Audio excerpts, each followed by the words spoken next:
ایسی ایسی چیزیں آ رہی ہیں فیس بک پر اور واٹس ایپ پر کہ ابلیس کے علاوہ ساری دنیا جشن منا رہی ہے، صرف ابلیس ہی جشن نہیں منا رہا ہے بول کر جو لوگ جشن نہیں مناتے ہیں ان کو ایک دوسرے انداز میں چڑھانے کی کوشش کی جا رہی ہے۔ مانیے یہ ایسا لکھ کر بڑے بڑے علماء سے ایک ہی سوال کرنا چاہتا ہوں ابو بارے میں، اور اس سے بڑھ کر پیران پیر شیخ عبد القادر جیلانی بغدادی رحمت اللہ علیہ نے جشن نہیں منایا، کیا کہو گے ان کے بارے میں؟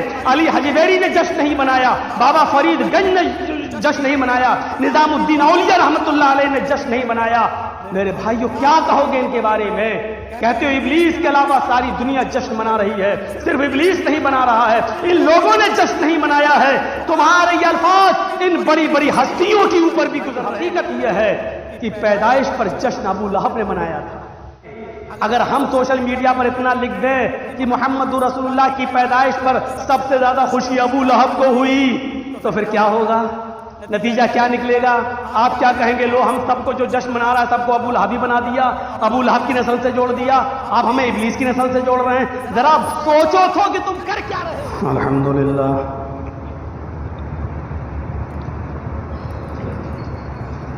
الحمدللہ نحمده ونستعینه ونستغفره ونعوذ باللہ من شرور انفسنا ومن سیئات اعمالنا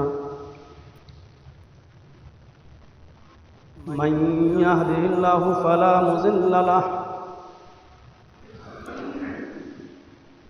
ومن يضلله فلا هادي له وأشهد أن لا إله إلا الله وحده لا شريك له وأشهد أن محمدا عبده ورسوله أما بعد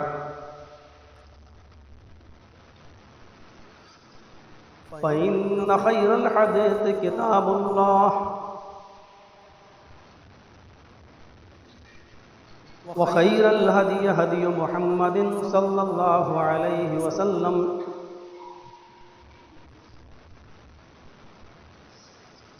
وشر الأمور محدثاتها وكل محدثة بدعة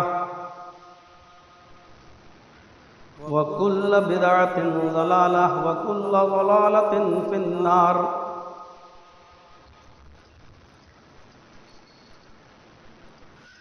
أعوذ بالله من الشيطان الرجيم، بسم الله الرحمن الرحيم، والذين هم لأماناتهم وعهدهم راعون والذين هم على صلاتهم يحافظون أولئك هم الوارثون الذين يرثون الفردوس هم فيها خالدون۔ رب اشرح لي صدري ويسر لي أمري واحلل عقدة من لساني يفقهوا قولي۔ حمد و ثنا، تعریف و توصیف کے ریائی و بڑائی کے لائق ذات اللہ سبحانہ و تعالیٰ کی ہے جو وحدہ لا شریک ہے،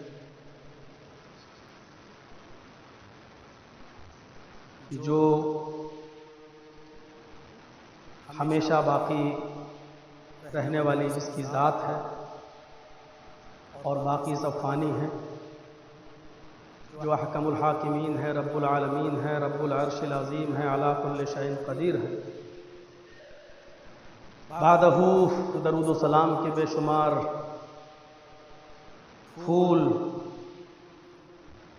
پھولوں کی بارش ہو امام الانبیاء پر، سرور کائنات پر، محسن انسانیت پر، رسول رحمت پر، رحمت للعالمین پر، جناب محمد رسول اللہ صلی اللہ علیہ وسلم کی ذات گرامی پر اللہم صلی وسلم وبارک علیہ۔ گزشتہ سے پیوستہ جمعے کو جنت میں لے جانے والے اعمال کا تھوڑا سا نقشہ آپ کے سامنے میں نے کھینچا تھا، اور اس میں بات یہاں تک پہنچ چکی تھی کہ جس کا انتقال توحید پر ہوا وہ جنتی، جو اس حال میں مرا کہ وہ اللہ کے ساتھ کسی کو شریک نہیں کرتا تھا وہ جنتی، جس کی زبان سے مرتے وقت آخری جملہ لا الہ الا اللہ نکلا وہ جنتی، جو بدشگونی نہیں کرتے ہوں گے، بدفعل نہیں لیتے ہوں گے، اپنے جسم کو دغواتے نہیں ہوں گے، جھاڑ پھونک نہیں کراتے ہوں گے، اپنے رب پر جن کو پورا توکل اور اعتماد اور بھروسہ ہوگا یہ جنتی، اچھی طریقے سے جس نے وضو بنایا اور وضو بنانے کے بعد دعا پڑھی اس کے لیے جنت کے 8 دروازے کھول دیے جاتے ہیں، مؤذن کے اذان کے کلمات کو جس نے ہو بہو دہرایا اس کے لیے اللہ کے نبی صلی اللہ علیہ وسلم فرماتے ہیں حلت لہو شفاعتی یوم القیامہ، قیامت کے دن اس کے لیے میری شفاعت حلال قرار دے دی جائے گی، یہ بھی جنتی۔ اسی سلسلے کو تھوڑا سا آگے بڑھاتا ہوں، نبی اکرم صلی اللہ علیہ وسلم نے حضرت بلال سے کہا تھا، مسجد میں بیٹھے ہیں اور اچانک آپ نے کہا اینا بلال، بلال کہاں ہے؟ حضرت بلال نے فرمایا لبیک و سعدیک یا رسول اللہ، اللہ کے نبی میں یہاں ہوں۔ نبی اکرم صلی اللہ علیہ وسلم نے کہا اے بلال ایسا کون سا عمل کرتے ہو کہ جب اللہ تبارک و تعالی نے مجھے جنت کا دورہ کرایا اور مجھے جنت کا دیدار کرایا تو میں نے جنت کے اندر تمہارے جوتوں کی آواز سنی۔ بخاری شریف کی حدیث کے الفاظ ہیں کہ میں نے تمہارے جوتوں کی آواز جنت کے اندر سنی، یعنی اشارہ اس طرف کہ اللہ نے مجھے دکھا دیا اور بتا دیا کہ میں بلال کو ہر حال میں جنت دے کر رہوں گا، تو ایسا کون سا عمل ہے تمہارا؟ تو حضرت بلال نے کہا اللہ کے رسول جو سب جتنا اور صحابہ کرتے ہیں اتنا ہی میں، مزید تو میرے پاس کوئی دوسرا عمل نہیں۔ تو اللہ کے نبی صلی اللہ علیہ وسلم نے کہا بلال غور کرو کوئی عمل ہے؟ حضرت بلال نے کہا کہ شاید یہ ہو کہ میں بنا وضو کے کبھی نہیں رہتا، جب بھی میرا وضو ٹوٹتا ہے میں فوراً وضو بنا لیتا ہوں، اور وضو بنانے کے بعد جتنی اللہ تبارک و تعالی مجھے استطاعت دیتا ہے میں نوافل کا اہتمام کرتا ہوں۔ وضو بنایا اور وضو بنانے کے بعد 2 رکعت 4 رکعت 6 رکعت 8 رکعت جتنی میں پڑھ سکتا ہوں، جتنی استطاعت اللہ تعالیٰ دیتا میں پڑھ لیتا ہوں، لیکن 2 رکعت سے کم تو میں کبھی نہیں پڑھتا۔ وضو بناتا ہوں اور 2 رکعت پڑھ لیتا ہوں۔ تو نبی اکرم صلی اللہ علیہ وسلم نے کہا بس، یہ بخاری کا الفاظ ہے، اے بلال یہی وہ عمل ہے جس نے تم کو جنت میں پہنچا دیا ہے۔ ہر وقت باوضو رہنا، تسبیح تحلیل تکبیر سے اپنی زبان کو ہمیشہ تر و تازہ رکھنا، یہی ایک مومن کی پہچان ہے۔ اٹھتے بیٹھتے لیٹتے سوتے جاگتے یہ کلمات بہت آسان ہیں، سبحان اللہ یہ جملہ کہنے میں کیا لگتا ہے؟ بخاری شریف کی حدیث کے صفحات پلٹیں، لا الہ الا اللہ کی مقام و مرتبہ آپ کو پتہ چلے، ساری کائنات ترازو کے پلڑے میں رکھ دی جائے اور لا الہ الا اللہ کو ایک طرف رکھ دیا جائے تو لا الہ الا اللہ کا پلڑا جھک جائے گا۔ الحمدللہ، اللہ اکبر، لا حول ولا قوت الا باللہ، ان جملوں کو پڑھتے رہنے میں ہمارا کچھ نہیں جاتا۔ بخاری شریف کی آخری حدیث ہے،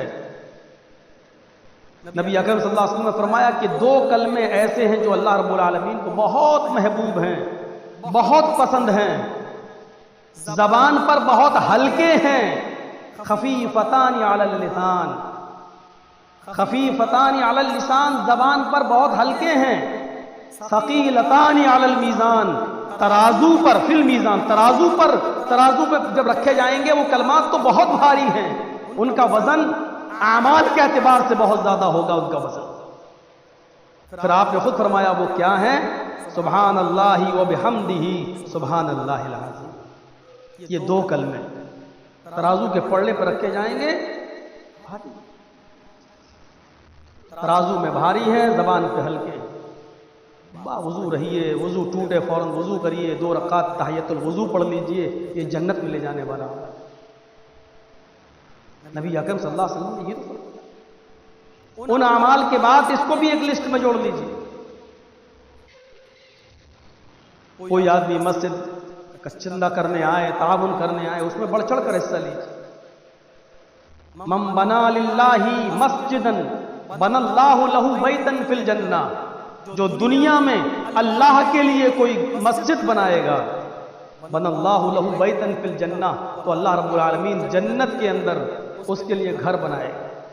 اور جنت میں ہمارا گھر بن جائے، اس گھر کی، ہمارے اس گھر کے آگے اس گھر کی شان دیکھیے، ہمارے ان گھروں کی کیا حیثیت رہ جاتی ہے۔ کبھی بتایا تھا میں نے پرانی تقریر، ڈھونڈی اور تلاشیے، ایک اینٹ سونے کی ہوگی، ایک اینٹ چاندی کی ہوگی۔ کستوری عطر جو ملتا نہیں ہے اوریجنل، اس کا گارا ہوگا، اور اس کے گارے سے آپ کی دیواریں کھڑی کی جائیں گی،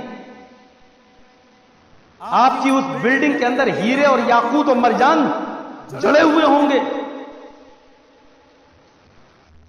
آگے دیکھیے، حضرت عبداللہ ابن عمر رضی اللہ تعالیٰ عنہ بیٹھے ہیں، اللہ کے رسول صلی اللہ علیہ وسلم نے غالباً ظہر یا عصر کی نماز پڑھائی، اور نماز پڑھانے کے بعد مقتدیوں کی طرف چہرہ کیا۔ ابو سعید خدری رضی اللہ تعالیٰ عنہ اٹھے اور جانے لگے۔ بہت سے صحابہ کا معمول تھا کہ وہ نمازیں سنت اپنے گھروں میں پڑھا کرتے تھے، تو ابو سعید خدری جب اٹھ کر گئے تو اللہ کے رسول صلی اللہ علیہ وسلم نے ایسی مصلی پر بیٹھے بیٹھے کہا، جس نے کسی جنتی آدمی کو نہ دیکھا ہو فَلْيَنْظُرْ إِلَىٰ هَذَا، وہ دیکھ لے یہ جنتی آدمی جا رہا ہے۔ اشارہ کیا ابو سعید خدری کی طرف۔ عبداللہ ابن عمر کہتے میں بڑے تعجب میں تھا۔ دوسرے دن آپ نے پھر نماز پڑھائی اور سلام پھیرا، تو پھر ابو سعید خدری اٹھ کے جانے لگے۔ اللہ کے نبی نے دوسرے دن بھی کہا کہ جس نے کسی جنتی کو نہ دیکھا ہو اور دنیا ہی میں وہ کسی جنتی کو دیکھنا چاہتا ہو، فَلْيَنْظُرْ إِلَىٰ هَٰذَا، وہ دیکھ لے یہ جنتی انسان جا رہا ہے۔ تیسرے دن بھی ابو سعید خدری نماز پڑھ کے اٹھے اور اپنے گھر کی طرف جانے لگے، تو اللہ کے نبی نے فرمایا جس نے جنتی نہ دیکھا ہو، دنیا ہی میں دیکھنا چاہتا وہ دیکھ لے یہ جنتی شخص جا رہا ہے۔ تو عبداللہ ابن عمر کہتے ہیں کہ میرے دل میں تجسس اٹھا کہ دیکھیں کہ کون سا عمل کرتے ہیں۔ ان کا عمل بظاہر ہمارے عمل سے زیادہ تو ہے نہیں، جتنا ہم عمل کرتے ہیں اتنا یہ، پھر یہ 3 دن سے ان کو اللہ کے نبی جنتی کہہ رہے ہیں۔ ان کے گھر پہنچ گئے اور بہانہ کر کے کہ میرے ماں باپ سے ہمارا تھوڑا جھگڑا ہو گیا ہے اور میں گھر میں نہیں جاؤں گا، 2-3 دن آپ کے گھر رہنا چاہتا ہوں، کیا آپ مجھے اپنے گھر میں پناہ دیں گے؟ انہوں نے کہا بالکل آپ رہ لیجیے۔ 3 دن کے بعد پھر حضرت عبداللہ ابن عمر نے خود کہا، اے ابو سعید خدری، نہ میرا جھگڑا میرے ماں باپ سے ہوا، نہ بھائیوں سے، کسی سے نہیں، بلکہ وجہ یہ تھی 3 دن قیام کرنے کی آپ کے گھر میں، کہ تینوں دن آپ اٹھے اور اللہ کے رسول نے آپ کو جنتی کہا کہ جس نے جنتی دیکھنا ہو دیکھ۔ ایسا کون سا عمل ہے؟ باہر تو کوئی عمل آپ کا ایسا دکھائی نہیں دیتا جو ہمارے عمل سے زیادہ ہو، تو میں نے سوچا گھر میں شاید کچھ کرتے ہوں، لیکن گھر میں بھی آپ اتنا ہی کرتے جتنا ہم اپنے گھر میں کرتے ہیں۔ کوئی عمل تو آپ کا گھر میں بھی ایسا نہیں دکھائی دے رہا ہے جو آپ کا ہم سے زیادہ ہو۔ ابو سعید خدری فرماتے ہیں کہ ایک عمل ایسا ہے۔ کہا کیا؟ کہا میں نبی اکرم جیسے ہی نماز پڑھ کے سلام پھیرتے ہیں میں فوراً اپنے گھر چلا آتا ہوں، اور ایسا آپ لوگ نہیں کرتے ہیں۔ یہ کیا بات رہی؟ آپ گھر میں سنتیں پڑھ لیتے ہیں، مسجد میں پڑھ لیتے ہیں، اس میں کیا ہوا؟ فرمایا یہ بات نہیں، بات یہ ہے کہ مسجد میں بیٹھے رہیں یا تھوڑی دیر مسجد میں بیٹھ کر اگر باہر کی طرف میں نکل جاؤں تو پھر لوگوں سے ملاقاتیں کرنا پڑیں گی، اور انہی ملاقاتوں میں پھر دوسروں کی برائی بھی سننا پڑے گی اور دوسروں کی برائی کرنا بھی پڑے گی۔ میرے اندر ایک خوبی یہ ہے کہ میں نے نماز پڑھتے ہی سلام پھیرتے ہی میں اپنے گھر چلا آتا ہوں، میرے کانوں نے آج تک کسی کی غیبت نہیں سنی ہے اور میری زبان نے آج تک کسی بھائی کی غیبت نہیں کی ہے۔ حضرت عبداللہ ابن عمر کہتے ہیں پھر شاید یہی وہ عمل ہوگا جس کی وجہ سے تم کو اللہ کے نبی نے جنتی کہا ہے۔ پھر آ کر پوچھا اے اللہ کے رسول، ابو سعید خدری یہ کہہ رہے ہیں کہ میں کسی کی غیبت نہیں کرتا اور نہ میرے کان کسی کی غیبت سنتے ہیں، میں کسی کی برائی بھی نہیں سنتا اور اپنی زبان سے کسی کی غیبت کرتا بھی نہیں ہوں۔ اللہ کے نبی فرماتے ہیں ہاں یہی وہ عمل ہے جس نے ابو سعید خدری کو اس دنیا ہی میں جنتی بنا دیا۔ ہم لوگ ایک پٹا ڈال لیے ہیں، بس 5 وقت کا جو نمازی ہے اسی کو ہم دیندار سمجھتے ہیں کہ یہ جنت کا سرٹیفکیٹ پا گیا ہے۔ ان چھوٹی چھوٹی چیزوں پر ہم نظر نہیں ڈالتے۔ کون سے اعمال ہمیں جہنمی بنا دیتے ہیں اور کون سے اعمال ہمیں جنتی بنا دیتے ہیں۔ تصور کریں آپ، بحرین سے مال آیا، ابو عبیدہ ابن الجرہ اس مال کو لے کر آئے،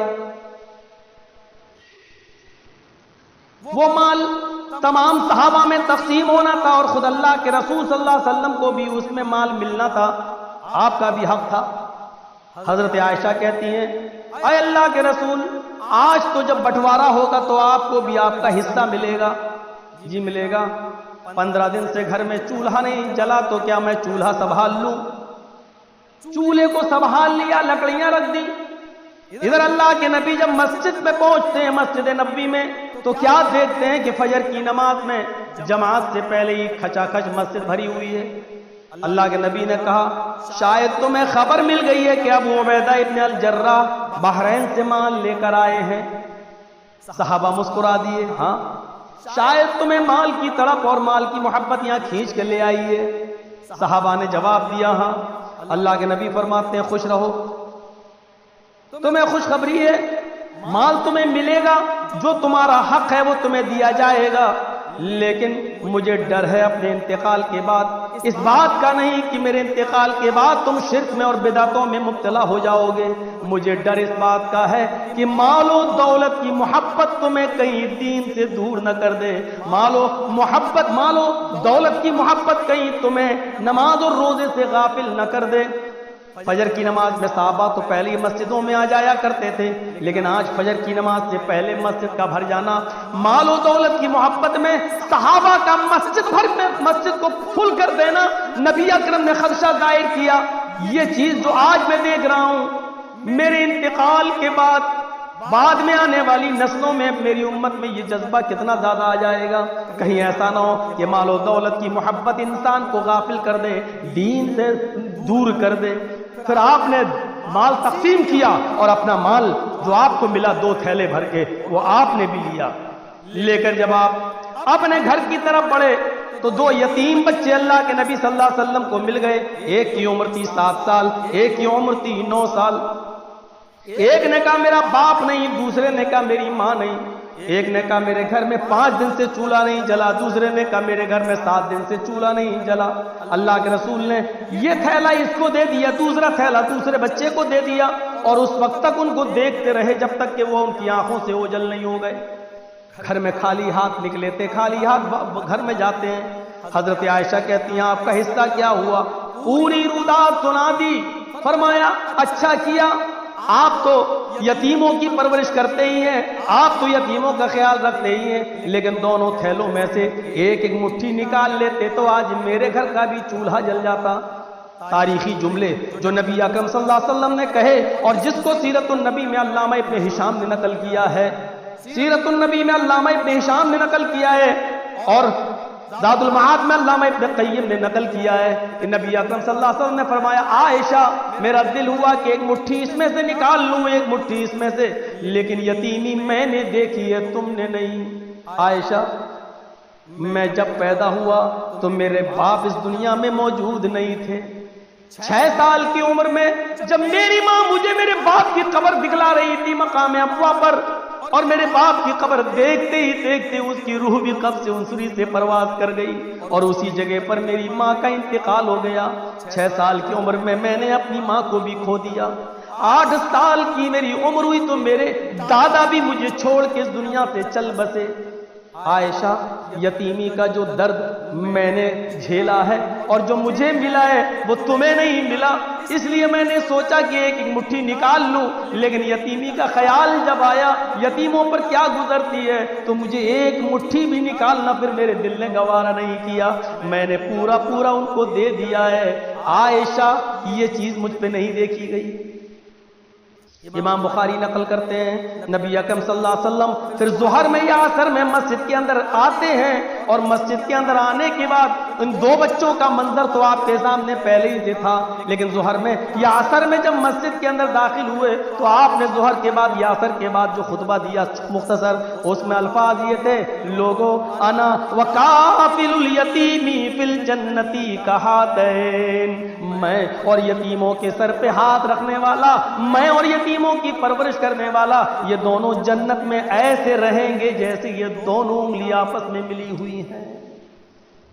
یہاں تو دیکھتے ہیں کہ باپ ہے نہیں، ماں بھی بیمار ہے، مجبور ہے، زمین کا ایک ٹکڑا ہے اس کا یہ بیچے گا ورنہ اپنی ماں کا علاج نہیں کرا پائے گا، تو جیسے کتوں کی نظر ہڈی پر ہوتی ہے اسی طریقے سے ہماری نظر بھی ہوتی ہے کہ اب اس کی مجبوری کا فائدہ اٹھائیں اور 2 لاکھ والی زمین 1.5 لاکھ میں لیں، اس کی قیمت 2 لاکھ ہے لیکن 1 لاکھ میں لیں، یہ مجبور ہے، مجبوری میں دے گا، اس وقت ہمارے دل میں یہ جذبہ نہیں آتا، اس کی ماں بیمار ہے 2 لاکھ کی بجائے 2.5 لاکھ بیچارے کو دے دیں تاکہ وہ اپنی ماں کا ذرا اچھی طریقے سے علاج کرا لے، یہ جذبہ ہمارے اندر نہیں ہوتا۔ یتیموں کی کفالت میں، یتیموں کا حق مارنے میں، اس کی مجبوری کا فائدہ اٹھا کر اس کی 2 لاکھ کی زمین کو 1 لاکھ میں 50,000 میں لینے والے بھی شامل ہیں، چاہے کتنا رضامند ہو 2 لاکھ کی زمین کو 1 لاکھ میں دینے والا، لیکن آپ دیکھ رہے ہیں، آپ جانتے ہیں کہ اس کی قیمت 2 لاکھ ہے اور آسانی سے بک جائے گی، لیکن مجبوری میں آپ اس کو 1.5 لاکھ دے رہے ہیں تو آپ بھی یتیم کا حق مار رہے ہیں، آپ بھی مجبور کی فائدہ اٹھا رہے ہیں اور آپ جنت کے مستحق نہیں ہیں۔ بہت ہی معذرت کے ساتھ ہم یہ جملے آپ کے سامنے بول رہے ہیں، ہمیں سمجھنا ہو۔ سب رضامندی تو تھی، قاضی شریح ایک گھوڑا خرید رہے ہیں، پوچھا کتنے کا ہے، اس نے کہا 400 درہم کا۔ قاضی شریح نے کہا پیسے تو زیادہ بتا رہے ہو، لاؤ ذرا چلا کر دیکھیں اس کو، اس نے دے دیا، گھوڑے پہ بیٹھے چلا کے آئے، کہنے لگے نہیں تمہارا گھوڑا 400 درہم کا نہیں بلکہ 500 درہم کا ہے۔ گھوڑا بیچنے والے نے کہا دیکھیے صاحب میری طرف سے 400 درہم ہے، اگر آپ کو 500 کا لگ رہا ہے تو آپ دے دیجیے۔ انہوں نے کہا رکو میں ایک دفعہ اور چلا کر دیکھتا ہوں، ایک بار اور چلایا، دوبارہ جب آئے کہا نہیں تمہارا گھوڑا 500 سے بھی اوپر کا ہے، 600 درہم کا ہے۔ اس نے کہا میری طرف سے 400 ہیں، آپ 600 دینا چاہیں تو یہ آپ کی مرضی۔ انہوں نے پھر چلایا اور ایسا کرتے کرتے 800 درہم پر پہنچ گیا اور پھر انہوں نے اس گھوڑے کی قیمت 800 درہم دی۔ حضرت علی نے ایسے لوگوں کو قاضی بنایا تھا کہ یہ لوگ صحیح فیصلے کریں گے، جنہوں نے اپنی ذات کے ساتھ سمجھوتا نہیں کیا یہ لوگ عوام کے ساتھ بھی سمجھوتا نہیں کریں گے اور صحیح فیصلہ کریں گے۔ حضرت علی رضی اللہ تعالیٰ عنہ نے ان کی اسی خوبی کو دیکھتے ہوئے ان کو منصب قضات دے دیا، قاضی کے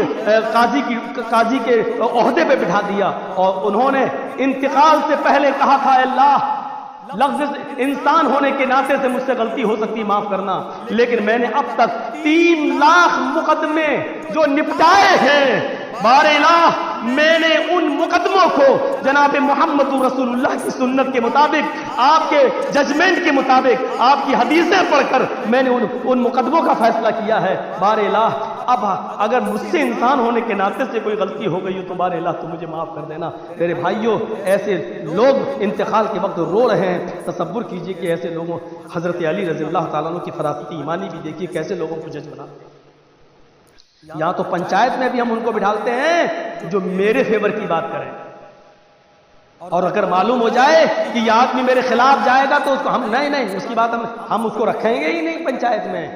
صاحب پھر پنچایت کا مسئلہ معاملہ رہ کیا جاتا ہے؟ جب آپ کو ایسے ہی لوگ بٹھانا ہے میٹنگوں میں اور پنچایت میں جو آپ کی بات کریں تو پھر عدل ہے کہاں؟ پھر انصاف رہ کہاں گیا ہے؟ انصاف تو ایک ایسا معاملہ ہے کہ اللہ رب العالمین نے قرآن میں فرمایا وَلَا يَجْرِمَنَّكُمْ شَنَآنُ قَوْمٍ عَلَىٰ أَلَّا تَعْدِلُوا، کسی قوم کی سرکشی اور بدبختی تمہیں ظلم کرنے پر مجبور نہ کر دے۔ ایسا نہ ہو کہ کسی قوم کی دشمنی میں تم اس کے خلاف فیصلہ کرنے لگو۔ دشمنی اپنی جگہ پر ہے لیکن عدل اپنی جگہ پر ہونا چاہیے، عدل اپنی جگہ پر، دشمنی اپنی جگہ پر ہے، کسی قوم کی مخالفت اپنی جگہ پر ہے، لیکن اگر انصاف کے لیے تمہیں بلایا جائے تو بات وہاں پر عدل و انصاف کی تمہیں کرنا ہے۔ ایسے ہی صحابہ بیٹھے ہیں، نبی اکرم فرماتے ہیں کہ آج مجھے ایک بات بتاؤ، من اصبح منکم الیوم صائما، بخاری شریف کی حدیث کے الفاظ، کون ہے جس نے آج تم میں سے روزہ رکھا ہے؟ یا نفلی روزے کی بات ہو رہی ہے۔ فقام ابو بکر فقال انا، ابو بکر اٹھتے ہیں اور کہتے ہیں کہ اللہ کے رسول میں روزے سے ہوں۔ آپ نے کہا من تبع منکم الیوم مریضا، آج تم میں سے کون ہے؟ من اطعم منکم الیوم مسکینا، آج تم میں سے کون ہے جس نے کسی مسکین کو کھانا کھلایا؟ ابو بکر صدیق پھر اٹھتے ہیں اور کہتے ہیں اللہ کے رسول، دوپہر میں میرے حصے کا کھانا رکھا ہوا تھا، میں روزے سے تھا، اس لیے میں نے اپنے حصے کا کھانا ایک مسکین کو کھلا دیا ہے۔ میں آج روزے سے بھی ہوں اور ایک مسکین کو میں نے کھانا بھی کھلایا ہے۔ نبی اکرم صلی اللہ علیہ وسلم نے فرمایا من عاد منکم الیوم مریضا، کون ہے تم میں سے جس نے آج کسی مریض کی عیادت کی ہو؟ فقام ابو بکر فقال انا، ابو بکر ہی اٹھتے ہیں اور کہتے ہیں کہ اللہ کے رسول، میرے علاقے میں ایک آدمی بیمار تھا، میں نے اس کی عیادت بھی کی ہے، میں اس کے گھر گیا اور اس کی تیمارداری بھی میں نے کی ہے۔ اللہ کے نبی نے فرمایا بیٹھ جاؤ، کون ہے تم میں سے من تبع منکم الیوم جنازتن، کون ہے تم میں سے جو آج کسی کے جنازے میں شریک ہوا ہو؟ گھر سے لے کر جنازے تک اور جنازے سے لے کر قبرستان تک اس کی مٹی میں شامل رہا ہو۔ ابو بکر صدیق اٹھتے ہیں اور کہتے ہیں کہ اللہ کے رسول، میرے علاقے میں ایک صاحب کا انتقال ہو گیا، میں نے ان کو غسل بھی دیا، میں نے ان کی جنازے کی نماز بھی پڑھائی، میں قبر میں اترا اور میں نے ان کو اتارا بھی اور میں نے مٹی بھی ان کو دی۔ نبی اکرم صلی اللہ علیہ وسلم پھر کھڑے ہو جاتے ہیں اور فرماتے ہیں کہ جس کے اندر یہ چاروں خوبیاں جمع ہو جائیں، مجتمعنا، جس کے اندر یہ چاروں خوبیاں جمع ہو جائیں، اس کو جنت میں جانے سے کوئی چیز نہیں روک سکتی ہے، ایسا شخص جنت کے اندر داخل ہوگا۔ صرف 5 وقت کی نماز پڑھنے کے بعد ہی جنت کا سرٹیفکیٹ ہمیں نہیں مل جاتا ہے، یہ خوبیاں بھی ہمارے اندر ہونا چاہیے۔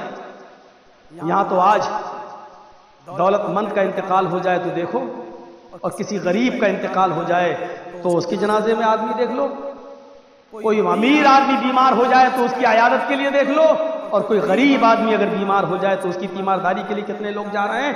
ہم کچھ کہیں گے نہیں، صرف اپنی سوسائٹی اور سماج پر ہمیں اور آپ کو سب کو نظر دوڑا کے دیکھنا چاہیے، کیا موت و غم میں کیا ایسا نہیں ہو رہا ہے؟ آج یہاں پر بھی اپنے اور پرائے دیکھے جا رہے ہیں اور امیری اور غریبی دیکھی جا رہی ہے، جبکہ بخاری شریف کی حدیث کے الفاظ تو یہ ہیں کہ کان حضرت انس جنہوں نے اللہ کے رسول کی 10 سال خدمت کی، وہ کہتے ہیں کہ کان رسول اللہ صلی اللہ علیہ وسلم یعود المریض، اللہ کے رسول کی صفت یہ تھی کہ آپ مریض کی عیادت کرتے تھے، چاہے وہ جان پہچان ہو یا جان پہچان نہ ہو۔ وَيَشْهَدُ الْجَنَازَةَ، آپ جنازے میں بھی شرکت کرتے تھے، چاہے وہ جان پہچان والا ہو یا غیر ہو۔ کون نہیں جانتا کہ اللہ کے رسول صلی اللہ علیہ وسلم نے ایسے لوگوں کی بھی جنازے میں شرکت کی جن کو آپ نہیں جانتے تھے، اور ایسے لوگوں کی بھی تیمارداری کی۔ وہ بچہ جو یہودیوں کا بچہ تھا، 12-13 سال کی عمر تھی، جو نبی کی خدمت کرتا تھا، پتا چلا کہ بیمار ہو گیا، اللہ کے رسول اس کے پاس گئے، وہ ہچکیاں لے رہا تھا، آخری دم توڑنے ہی والا تھا، اللہ کے نبی اس کے سرہانے پر بیٹھ کے کہنے لگے بیٹے پڑھ لو لا الہ الا اللہ۔ وہ اپنے باپ کی طرف دیکھنے لگا، اس کے باپ نے کہا ابو القاسم کی اطاعت کرو، بیٹے تم اپنے نبی کی، محمد رسول اللہ کی تم بڑی تعریفیں کرتے تھے، تمہارا دل مائل تھا اسلام کی طرف، لیکن تم میرے ضد کی وجہ سے نہیں کر سکے، انتقال کے وقت بھی تمہاری آنکھیں محمد رسول اللہ کو دیکھ رہی ہیں، تمہارا دل جو پسند کرتا ہے کرو، تم ابو القاسم کی اطاعت کرو۔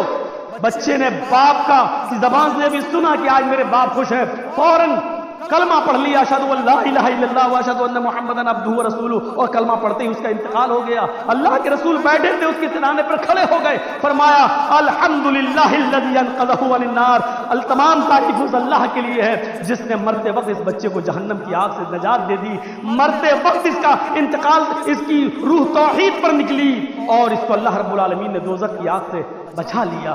میرے پیارے ساتھیوں، آپ ایسے لوگوں کی بھی عیادت کرنے کے لیے جاتے ہیں؟ کہاں ہے؟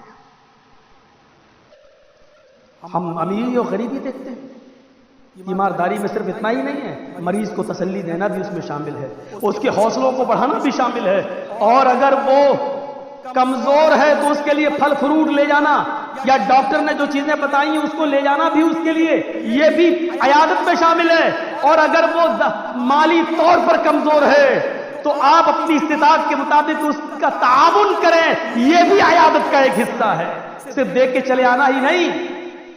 مسند احمد کی صحیح روایت موجود ہے، اور علامہ شاکر نے لکھا ہے کہ اکثر کم عمل پر زیادہ ثواب کی روایتیں جتنی بھی آئی ہیں اکثر ضعیف ہوا کرتی ہیں، لیکن یہ روایت بہت اعلیٰ درجے کی اصح ہے۔ وہ کیا ہے؟ صحیح کیا ہے کہ جب کوئی آدمی صبح کسی مریض کی عیادت کے لیے جاتا ہے تو شام تک 70,000 فرشتے اس کے لیے دعائیں مغفرت کرتے ہیں، اور شام کو جب کسی کی عیادت کے لیے جاتا ہے تو صبح تک 70,000 فرشتے عیادت کرنے والے کے لیے مغفرت کی دعا کرتے ہیں۔ یہ 70,000 فرشتے دعا کریں یہ معمولی چیز ہے؟ ایک فرشتہ ہمارے لیے دعا کرتے تو کافی ہے، 70,000 فرشتے، ذرا غور کیجئے کتنی بڑی فضیلت مل رہی ہے۔ لیکن اس کے لیے ہمیں تلاش کرنا پڑے گا کون بیمار ہے کون نہیں، دیکھنا پڑے گا۔ بہت وسیع موضوع ہے یہ، تو ہمیں اور آپ کو غور کرنا چاہیے اس پر۔ وہ چھوٹے چھوٹے بچے جن کے انتقال کر جاتے ہیں، 1 سال 2 سال 3 مہینے 5 مہینے 8 مہینے، بخاری شریف کے حدیث کے الفاظ ہیں لہو دعامیس الجنہ صغارہم دعامیس الجنہ، یہ چھوٹے چھوٹے بچے جن کی روح ہم نکال لیتے ہیں، ان کے ماں باپ سے ان کو دور کر دیتے ہیں، ان کی روحیں جنت کے اندر بلا روک و ٹوک گھومتی رہتی ہیں۔ قیامت کے دن جب حساب و کتاب ہوگا، کچھ لوگوں کو اللہ تعالیٰ جہنم میں ڈالنے کا حکم دے دے گا، ان کو ڈال دو۔ جب وہ جہنم کے دروازے پر پہنچ جائیں گے تو اللہ تعالیٰ کہے گا رکو، ان کو جہنم میں پھینکنے سے پہلے ان کے چھوٹے چھوٹے بچے جو دنیا میں ہم نے ان سے چھینے تھے، جو جنت میں ہیں، ان کو لے کر آؤ، ان کو ان کے ماں باپ سے ملوا دو۔ بخاری شریف کی حدیث کے الفاظ ہیں جب فرشتے ان چھوٹے چھوٹے بچوں کو جب لے کر آئیں گے اور وہ اپنے ماں باپ سے ملیں گے، تھوڑی دیر کے بعد جب ٹائم ختم ہو جائے گا تو بچوں کو لایا جائے گا اور کہا جائے گا چلو جنت میں، اور حکم ہوگا کہ ان کے ماں باپ کو جہنم میں ڈال دو۔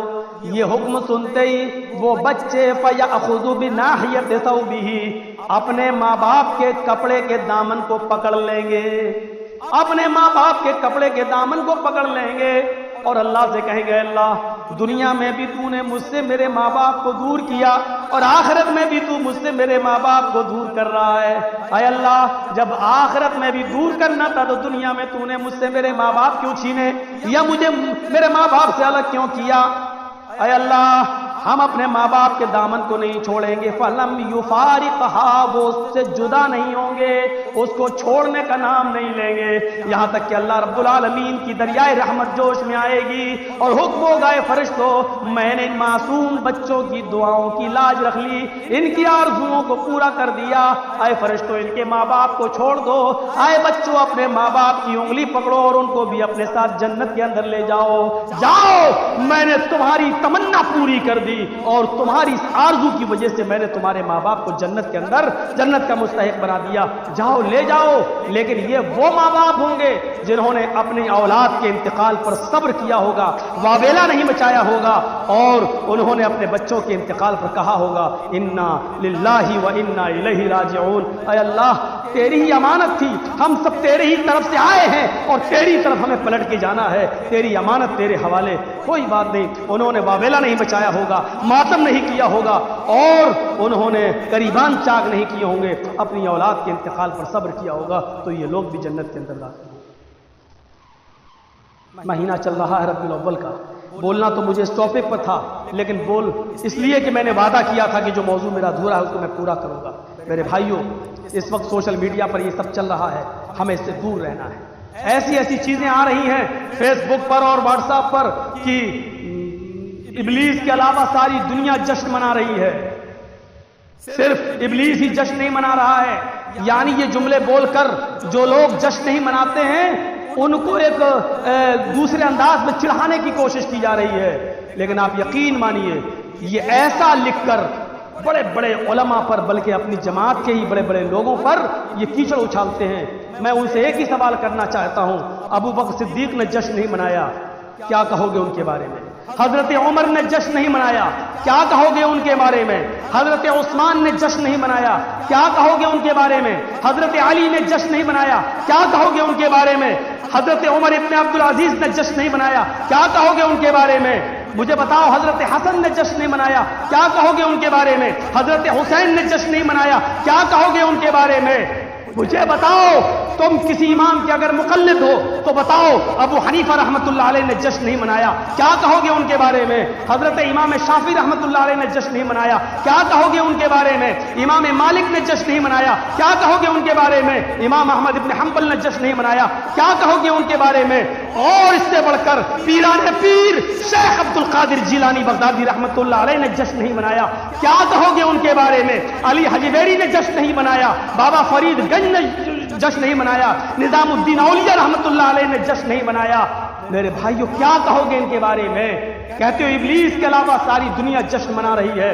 صرف ابلیس نہیں منا رہا ہے، ان لوگوں نے جشن نہیں منایا ہے. تمہارے یہ الفاظ ان بڑی بڑی ہستیوں کے اوپر بھی گزر رہے ہیں، اور ان کے اوپر بھی تمہارے زہریلے جملوں سے یہ بزرگ ہستیاں بھی نہیں بچ رہی ہیں. ذرا سنبھل کے بولو کہ تم بول کیا رہے ہو سوشل میڈیا پر، اور تم کیا نکال رہے ہو. میرے بھائیوں، حقیقت یہ ہے کہ پیدائش پر جشن ابو لہب نے منایا تھا. آپ دیکھ لیجئے، اللہ کے رسول جب پیدا ہوئے اور اپنی ماں آمینہ کے پیٹ سے جب باہر آئے تو سب سے زیادہ خوشی ابو لہب کو ہوئی تھی.